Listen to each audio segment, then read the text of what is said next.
আসসালামু আলাইকুম বাচ্চারা, আমরা প্রায় সময়ই কয় দীর্ঘইকার কি এবং কয় হ্রস্বইকার কি এর মধ্যেকার তফাৎটা বুঝে উঠতে পারি না। আজকের ক্লাসে আমরা খুব সহজেই এই দুই কি এর মধ্যেকার পার্থক্যটা শিখে ফেলবো।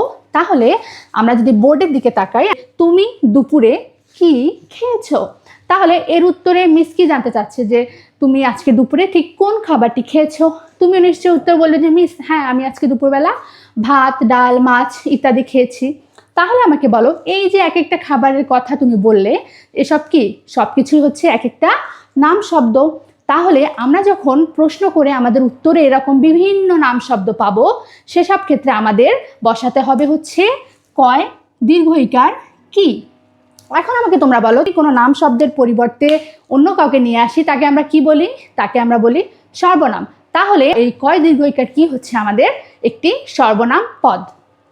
এখন আমরা যদি আমাদের দ্বিতীয় প্রশ্নের দিকে খেয়াল করি, কি বলা আছে যে তুমি কি দুপুরে খেয়েছো, তাহলে দেখো এই প্রশ্নের উত্তরে মিস কি জানতে চাচ্ছেন? মিস নিশ্চয়ই জানতে চাচ্ছেন যে তুমি আদৌ আজ দুপুরে খেয়েছো নাকি খাওনি।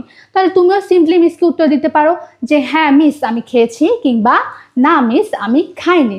এই যে আমার উত্তরটি যখন শুধুমাত্র হ্যাঁ কিংবা না এটা দিয়ে সীমাবদ্ধ হচ্ছে, সেসব ক্ষেত্রে আমরা ব্যবহার করব কয় হ্রস্বইকারে কি।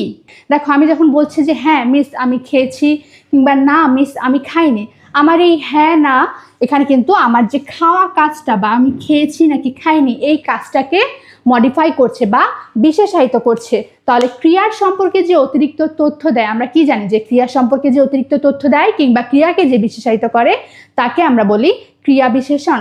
এ কারণেই আমার কয় হ্রস্বইকার কি হবে হচ্ছে একটি ক্রিয়া বিশেষণ। তাহলে আমরা খুব সহজে আজকে ক্লাসে জানতে পারলাম যে আমরা কখন কয় দীর্ঘইকার কি এবং ঠিক কখন কয় হ্রস্বইকার কি ব্যবহার করব। আশা করছি আজকের পর তোমাদের এই দুই কি নিয়ে আর কোনো রকমের জটিলতা কাজ করবে না।